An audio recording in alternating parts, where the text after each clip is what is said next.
तो मेरे चैनल को जरूर सब्सक्राइब करें। आपका बहुत बहुत धन्यवाद। सरयू नदी के पास एक बहुत बड़ा जंगल था। उस जंगल में काफी सारी जानवर रहते थे जो प्यास लगने पर नदी में आकर पानी पीते थे। नदी के दूसरे किनारे पर एक और छोटा सा जंगल था जहां बहुत कम जानवर थी। एक दिन बड़ी जंगल का छोटा खरगोश सरयू नदी के पास आकर पानी पी रहा होता है। तभी नदी के दूसरी ओर खड़ा एक बाघ उसे देख रहा होता है। यह खरगोश आज मेरा भोजन बन सकता है। वैसे भी मेरे जंगल में अब शिकार करने लायक जानवर बचा भी नहीं है। क्यों न मैं नदी के उस पार वाले जंगल में जाकर शिकार करूं। और वैसे भी वह जंगल बहुत बड़ा है और वहां का शेर भी मूर्ख और शाकाहारी है। पता नहीं ऐसे शेर मर क्यों नहीं जाते। बाघ खरगोश को देखकर शिकार करने की सोचता है और शिकार करने की लालच में नदी के दूसरी ओर चला जाता है। अपनी ओर बाघ को आता देख खरगोश वहां से भागने लगता है, पर तभी बाघ उसे आवाज देकर रोक लेता है। अरे खरगोश, मुझे देखकर कहाँ भाग रहे हो? तसल्ली से पानी पी लो भाई। मैं तो बस तुमसे बात करने आ रहा था। क्या तुम सच बोल रहे हो? हाँ, मुझे तुम्हारे जंगल का शेर सिंह के बारे में बात करना है। मैंने सुना है कि वह तुम्हारा बहुत चिंता करता रहता है। खरगोश समझ चुका था कि बाघ उसे अपनी बातों में फुसलाने की कोशिश कर रहा है। इसीलिए खरगोश उसकी बातों का कोई जवाब नहीं देता और तुरंत वहां से भागने लगता है। परंतु खरगोश बाघ से तेज नहीं भाग पाता और बाघ उसका शिकार कर लेता है। यहाँ के जानवर बड़ी आसानी से शिकार हो जाते हैं, तो क्यों न मैं इसी जंगल में रहकर आसानी से शिकार किया करूं। बाघ अभी इसी जंगल में रहकर ही शिकार करता रहता है। इस तरह से जंगल में जानवर कम होने लगते हैं। एक दिन अरे लोमड़ी, मैंने सुना है कि तुम अपनी सहेली से मिलने के लिए दूसरे जंगल में जा रही हो। हाँ, लेकिन तुम्हें मेरी इतनी चिंता क्यों हो रही है? देखो लोमड़ी, तुमने सांप के अंडे के साथ जो हरकत की थी, जिसके लिए तुम्हें शेर सिंह ने सजा दी थी, इसके लिए तुम जंगल से भाग नहीं सकती। लेकिन मैं भाग नहीं रही हूँ। मैं तो अपनी सहेली से मिलने उस जंगल में जा रही हूँ। पर मुझे शक है कि तुम मौके देखकर भाग भी सकती हो, इसीलिए मैं तुम पर नजर रख रहा हूँ।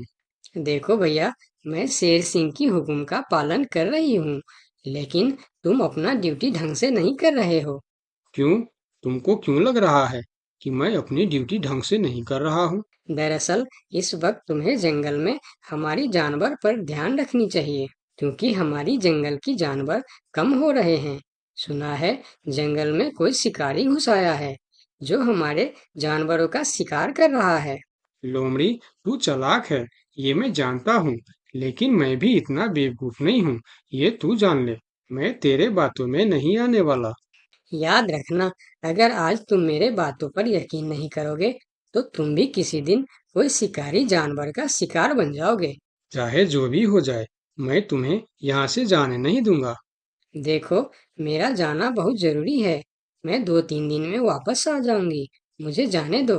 ठीक है, मैं तुम्हें जाने दूंगा, लेकिन मेरा एक शर्त है। शर्त? कैसी शर्त? यही कि तुम्हें उस जंगल के थाने में जाकर रोज हाजिरी देनी होगी। मुझे मंजूर है। लोमड़ी को पता था कि जंगल से जानवर कम हो रहे हैं, इसीलिए वह हाथी की शर्त मानकर वहां से चली जाती है।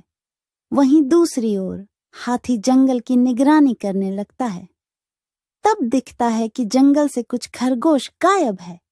इस चिंता में कई खरगोश आपस में बात भी कर रहे होते। देखो भाइयों, हमें सावधान रहना होगा, क्योंकि जंगल से खरगोश गायब हो रहे हैं।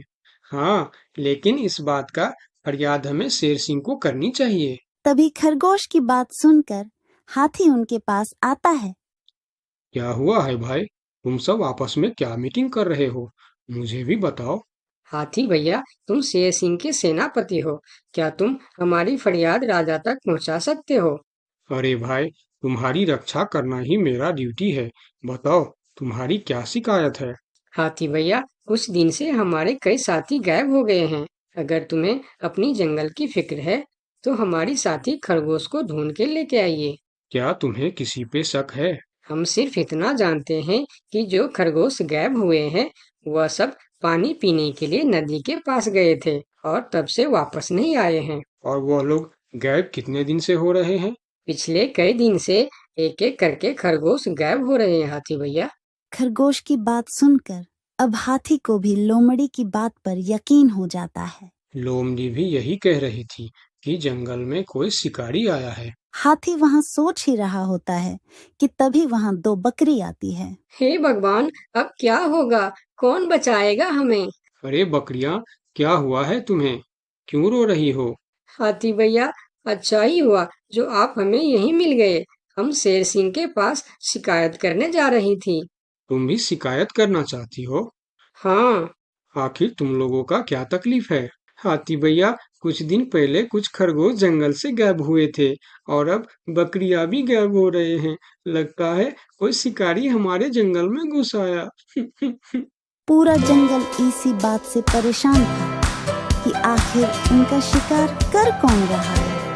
अब वह सभी मीटिंग के लिए शेर सिंह के पास जाते हैं और सारी बातें शेर सिंह को बताते हैं, जिस पर शेर सिंह अपनी जंगल की जानवरों से कहता है, आप सब फिक्र मत करो, मैं बहुत जल्द पता लगा लूंगा कि यह काम किसका है और कौन हमारे जंगल का जानवरों का शिकार कर रहा है। तो अब हम क्या करेंगे शेर सिंह? आप लोगों से हमारी यह विनती है कि आप लोग जंगल से बाहर नहीं जाएंगे। जिसको भी पानी पीना है वह इसी जंगल का तालाब का पानी पिएगा। महाराज, आपका ये हुक्म हमें कब तक पालन करना होगा? एक बार बस मैं उस शिकारी को पकड़ लूं, उसके बाद आप लोग जंगल से बाहर जाकर भी पानी पी सकते हो। सभी जानवर शेर सिंह की बात मान जाता है और जंगल से बाहर जाना बंद कर देती है। 2 दिन बीत जाते हैं और जंगल से कोई भी जानवर गायब नहीं होता। उधर शिकार नहीं मिलने पर अब बाघ परेशान हो जाता है, क्योंकि 2 दिन से उसने कोई शिकार नहीं किया था। इतना बड़ा जंगल है, इतने सारे जानवर है, तो फिर यह कमबख्त जानवर पानी पीने के लिए बाहर क्यों नहीं आ रहे हैं?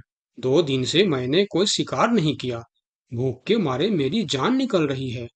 लगता है अब शिकार करने के लिए नदी का किनारा छोड़ जंगल के अंदर जाना पड़ेगा। आखिर मैं भी तो देखूं, इस जंगल में सभी जानवर आखिर गायब कहाँ हो गए हैं। अब देखता हूँ मुझसे कैसे बचते हैं इस जंगल के जानवर। इतना बोलकर बाघ छुपकर जंगल के अंदर घुस जाता, जहां वह देखता है एक बकरी घास खा रही होती है। उस बकरी को घास खाता देख बाघ पीछे से उस पर हमला कर देता है और उसे मारकर अपने साथ जंगल से बाहर ले जाता है। ये सब एक दूसरी बकरी देखती रहती है। अच्छा, तो ये बात है। अभी मैं जाकर शेर सिंह को बताती हूँ। फिर बकरी सभी जानवरों को इकट्ठा करके शेर सिंह के पास पहुंचती है। महाराज, हमारे जंगल में दूसरे जंगल का बाघ घुस आया है और वही हमारे जंगल में शिकार कर रहा है महाराज। वह बहुत तेज और बहुत दुष्ट शिकारी है। उसने हमारे सामने ही हमारे साथी को मार डाला, जो मैंने अपने आंखों से देख के आया हूँ महाराज। अब आप कुछ कीजिए महाराज, नहीं तो हमारे प्रजाति खत्म हो जाएंगी। महाराज, अब कुछ करना ही पड़ेगा। अब आप कुछ कीजिए महाराज, नहीं तो हमारी प्रजाति खत्म हो जाएंगी। हाँ महाराज, अब कुछ करना ही पड़ेगा। सबकी बात सुनकर शेर थोड़ी देर सोचकर बोला, लोमड़ी कहाँ है? महाराज, वो नदी के उस पार वाले जंगल में गई है। शेर सिंह लोमड़ी के मदद से बाघ को पकड़ने का मन ही मन प्लान करके बोला, देखो, इस जंगल का जानवरों का रक्षा करना हमारा पहला कर्तव्य बनता है और मैं आप लोगों की रक्षा जरूर करूंगा। बस आप सबको मेरा साथ देना होगा। जैसे मैं बोलूंगा वैसे आप सबको करना होगा। हाँ, हम सब तैयार हैं महाराज। तो सुनो, आप लोगों में से कोई भी उस नदी के किनारे नहीं जाएगा और जब वह शिकारी को शिकार नहीं मिलेगा तब वह जंगल के अंदर आने के लिए मजबूर हो जाएगा और वो जब जंगल के अंदर आ जाएगा तब मैं जंगल के किसी एक जानवर को उसके सामने भेजूंगा। फिर जैसे ही वह मेरे भेजे हुए जानवर का शिकार करने जाएगा हम सब उस पर हमला बोल देंगे। मतलब हम में से किसी एक को अपनी जान खतरे में डालनी होगी महाराज। हाँ, मगर मौत के मुंह में जाने के लिए कौन तैयार होगा महाराज? वह तुम्हें कल पता चल जाएगा। शेर सिंह अपने गुप्तचरों द्वारा लोमड़ी को संदेश भिजवाकर उसे वापस बुलाता है। आपने मुझे इतनी रात में यहाँ क्यों बुलाया महाराज? लोमड़ी, मैं तुम्हारी सजा माफ करना चाहता हूँ, मगर तुम्हें मेरा एक काम करना होगा। सजा से छुटकारा पाने के लिए मैं कुछ भी करने के लिए तैयार हूँ महाराज। ठीक है, तो सुनो। लोमड़ी की हाँ करते ही शेर सिंह ने बाघ को पकड़ने का प्लान उसे बता दिया। महाराज, जब बाघ मेरा शिकार करने आएगा तब आप मुझे टैंक पर आकर बचा तो लेंगे ना? मैं शेर हूँ, कोई नेता नहीं जो वचन देकर मुकर जाऊंगा। तुम निश्चिंत रहो, तुम्हें कुछ भी नहीं होगा। अगले दिन प्लान के अनुसार लोमड़ी नदी के किनारे जाता है। शिकार को आता देखकर बाघ खुश हो जाता है। वाह, आज मुझे पेट भरकर खाना मिलेगा। शिकार के नजदीक आते ही मैं उसे मार दूंगा। लोमड़ी डरते डरते नदी के किनारे पहुंच जाता है। हे भगवान, टैंक पर शेर सिंह को भेज देना। कैसी हो लोमड़ी?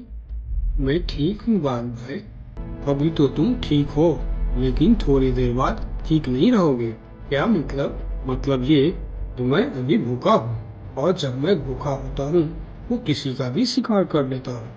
इतना बोलकर जैसे ही बाघ लोमड़ी की तरफ जाता है, वो शेर सिंह के जाल में फंस जाता है और वहां सारी जानवर आ जाता है। बाघ उस शिकार के लालच में मेरे चंगुल में फंस गया है। अब तेरी कहानी खत्म। तुमने मुझे धोखा दिया शेर सिंह। जैसी करनी वैसी भरनी। मुहावरा तो तूने सुना ही होगा। बाघ उस सबको धोखे से मारता था, इसलिए मुझे तुम्हें भी धोखे से मारना पड़ा। मुझे माफ कर दो शेर सिंह, मैं हमेशा के लिए जंगल छोड़कर चला जाऊंगा। तुमने तुम्हारे जनता पर अत्याचार किया है, अब तुम्हें इसका हिसाब चुकाना पड़ेगा। साथियों, अपना बदला ले लो। शेर सिंह की आज्ञा मिलते ही सारे जानवर उस बाघ पर टूट पड़ता है। इस तरह से शेर सिंह अपने चालाकी और सूझबूझ से अपने जंगल के जानवरों की रक्षा करता है। इस कहानी से हमें यही सीख मिलती है कि धोखे का अंजाम धोखा ही होता है, जैसी करनी वैसी भर।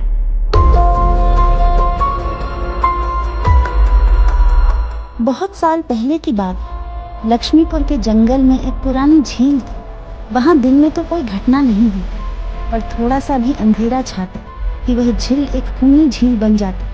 उस दौरान जो भी जानवर उस झील पर पानी पीने आ जाता, वह जिंदा वापस नहीं आता। कहाँ जाता, आज तक किसी को उसका पता नहीं चला। यही वजह थी कि जंगल के सारे जानवरों ने, यहाँ तक कि जंगल के राजा शेर ने भी उस झील को खूनी झील घोषित कर दिया था। अब पूरे जंगल में कोई भी शाम को उस झील की तरफ जाने की हिम्मत नहीं करता था।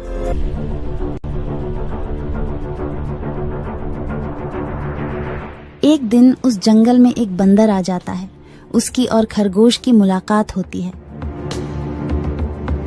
अरे बंदर भाई, कौन हो तुम? पहले तो तुम्हें इस जंगल में कभी नहीं देखा। खरगोश भाई, आज तक मैं शहर में इंसानों के बीच चिड़ियाघर में था, किसी तरह आजाद होकर आया हूँ। क्या इस जंगल में मेरे रहने के लिए कोई जगह है?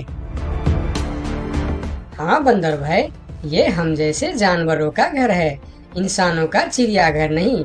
आओ, मैं तुम्हें पूरी जंगल की सैर करवाता हूँ, सारी जगह के बारे में बताता हूँ।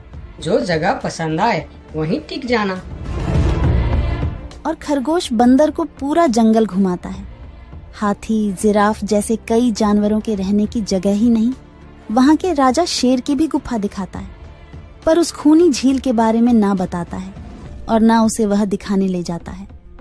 बंदर वहीं बरगद के एक बड़े से पेड़ को अपने रहने के लिए पसंद कर लेता है। वहां रहते हुए अभी उसे 2 दिन ही गुजरते हैं कि तीसरे दिन शाम को घूमता हुआ वह उसी खूनी झील के पास पहुंच जाता है। अरे वाह, कितने सुंदर झील है। जी तो करता है ठंडे ठंडे पानी में कूद कर नहा लूं, लेकिन सर्दी होने का डर है। चलो, आज सिर्फ ठंडा ठंडा पानी से अपना प्यास ही बुझा लेते हैं।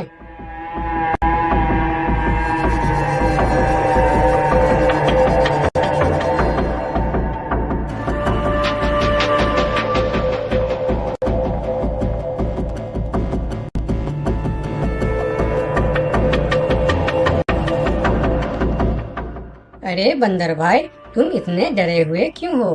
कहाँ से आ रहे हो? झील में पानी पीने गया था और जिंदा वापस आ गए। क्या मतलब? तुम्हें पता नहीं? वह इस जंगल की खूनी झील है। शाम होने पर कोई भी वहाँ जाता है तो जिंदा वापस नहीं आता। उसकी लाश का भी पता नहीं चलता कि वह कहाँ गायब हो जाती है। इसीलिए शाम होते ही कोई भी उस खूनी झील की तरफ नहीं जाता। ये हमारे राजा का आदेश भी है। कमाल है, मुझे तो पता ही नहीं। कैसे पता नहीं?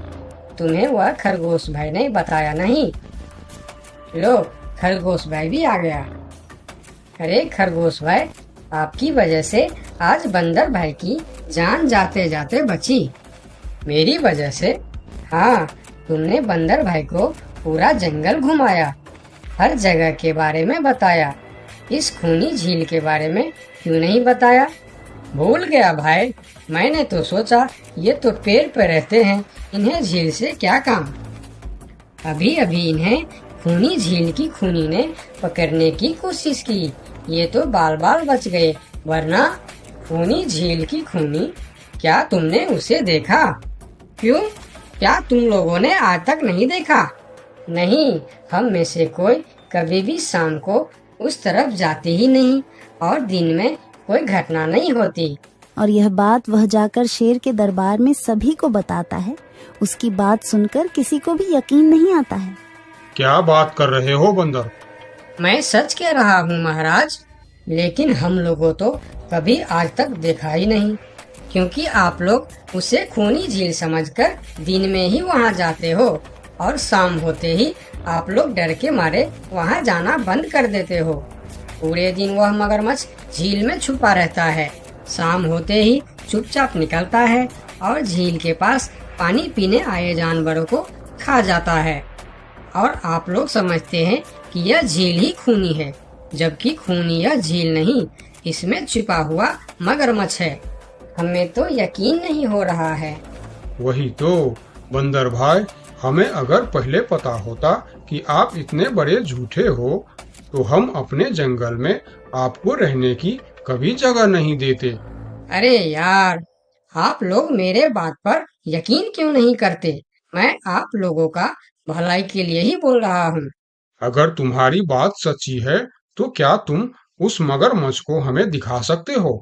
क्यों नहीं महाराज, आज शाम होते ही आप लोग वहाँ जाकर पेड़ और पत्थरों के बीच छुप जाना। और फिर शाम को वह सभी उस खूनी झील के पास जाकर छिप जाते हैं। झील के किनारे जाकर बंदर 2-3 बड़े बड़े पत्थर उस झील के पानी में फेंकता है। पत्थर के गिरने की छपाक छपाक की आवाज सुनकर मगरमच्छ पानी के अंदर चलता हुआ शिकार करने वहां आता है। मगर वहां पेड़ के पीछे छिपे दिखाई देते हाथी को देखकर वह सावधान हो जाता है और सोचता है, अच्छा, तो यह लोग मुझे छुपकर देखने आए हैं। अब मैं क्या करूं? हाँ, ये लोग तो बेवकूफ है, इन्हें फिर से बेवकूफ बनाते हैं। मैं फिर से पत्थर बन जाता हूँ। देखा, हमने कहा था ना, झील में एक बड़ा सा पत्थर है। हाँ, देखो, यही पत्थर तो हमें हमेशा रात में दिखाई देता है। हाँ, वही तो। ये पत्थर सिर्फ रात को क्यों दिखता है, दिन में क्यों नहीं दिखता, कभी सोचा है? हाँ, रात को चंद्रमा की वजह से पानी में ज्वार आता है तो वह पत्थर ऊपर हो जाता है। दिन में ज्वार नहीं आता तो पत्थर पानी में डूबा रहता है। उनकी बेवकूफी भरी बातें सुनकर बंदर परेशान हो जाता है। अरे यार, तुम लोग भी ना समझते ही नहीं। ठीक है, चलो एक काम करते हैं। तुम लोगों को लगता है ना कि वह बड़ा पत्थर, कि वह बड़ा ही मजबूत पत्थर है। अगर यह खुद ही बता दे कि यह एक मजबूत पत्थर है तो मैं भी मान जाऊंगा और अभी गुलाटी मारते हुए झील में छलांग लगा दूंगा और तैरता हुआ इस तरफ से उस तरफ चला जाऊंगा। यह सुनकर मगरमच्छ के मुंह में पानी आ जाता है। लगता है आज बंदर का नरम नरम मांस खाने का मौका मिलेगा। वैसे भी ये सारे जानवर बेवकूफ है। आज तक मुझे पत्थर ही समझते आए हैं। मैं पत्थर हूँ, मैं मजबूत पत्थर हूँ। सुना आप लोगों ने? ये कैसे आप लोगों को बेवकूफ समझता है। अरे पत्थर भी कभी बोलते हैं क्या? अब सभी की समझ में बंदर की बात आ जाती है। रात भर सभी शेर राजा की गुफा में मीटिंग करते हैं। बंदर सही कह रहा था, यह मगरमच्छ जरूर कहीं दूसरे जगह से हमारे जंगल में आ गया है। लेकिन अब क्या करे? अगर धरती पर होता तो मैं उसे धूल चटा देता था, लेकिन पानी में हमारा शक्ति कम हो जाती है। तो क्या इससे हमें कभी छुटकारा नहीं मिलेगा महाराज? मेरे ख्याल से तो नहीं। मिलेगा महाराज। ये पानी में भी रहेगा, हमें देखेगा भी, मगर वह कुछ कर नहीं पाएगा। ये कैसे हो सकता है? हो सकता है हाथी भाई, बस आप लोग मुझे 2 बड़े बड़े रस्सी दे दो। रस्सी का क्या करोगे? मैं शहर के चिड़ियाखाना में था तो एक एक तरीका सीखा है जानवरों पर कब्जा करने की। हम इस पर कब्जा कर लेंगे। और बंदर को 2 बड़ी बड़ी रस्सी लाकर दी जाती है। फिर बंदर उन सभी के साथ रस्सी लेकर उस खूनी झील पर पहुंचता है।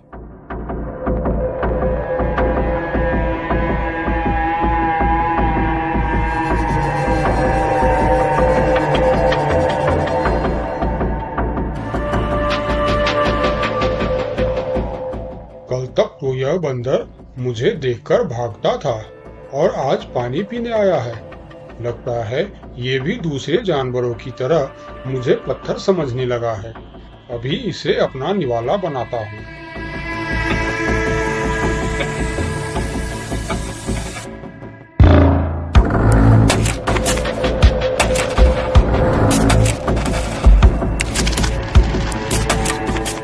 अरे ये तो भाग भी नहीं पा रहा है। अब यह जितना ज्यादा फरफराएगा उतना यह फंदा कसता जाएगा और चुपचाप रहेगा तो फंदा ढीला रहेगा। जैसे यह फिर हिलेगा फिर फंदा कसता जाएगा। अब ना यह इससे छूट सकता है और ना पानी में जा सकता है।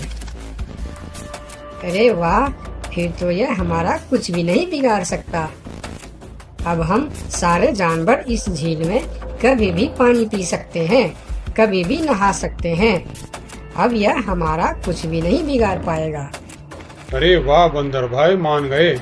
आपने तो हमारी समस्या ही खत्म कर दी, वरना रात भर हमें प्यास ही रहना पड़ता था कि हमें झील में पानी पीने गया और झील ने हमें खा लिया। तो आज हमें एक बात समझ में आई है कि किसी भी अफवाह के चक्कर में हमें अपनी जगह छोड़कर नहीं जाना चाहिए, बल्कि उस अफवाह का समाधान क्या है वह खोजना चाहिए। क्योंकि कोई भी जगह खूनी नहीं होती, उस जगह पर रहने वाला खूनी होता है।